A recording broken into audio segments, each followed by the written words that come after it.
پاشو از تو بسترت برا دل خوشی من.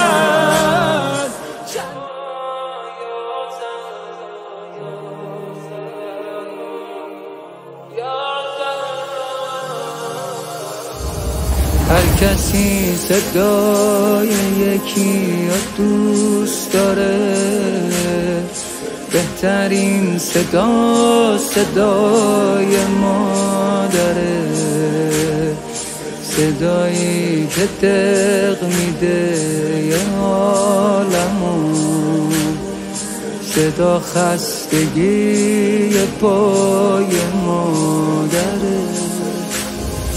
مادرم چند روزیه که ناخوشه، کجا فکر میکردم اینجوری بشه، انگاری تیری به قلبم میخوره وقتی دست مادرم تیر میکشه.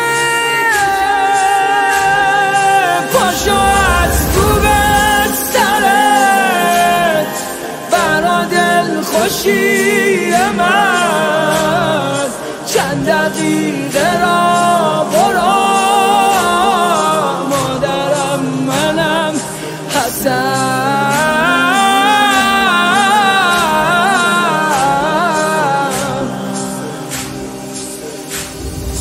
همه دردمو میریزم تو خودم، چون که قول دادم نفهمه هیچ کسی، از تموم کوچه ها بدم میاد، انگار هیچ وقت به خونه نمیرسی.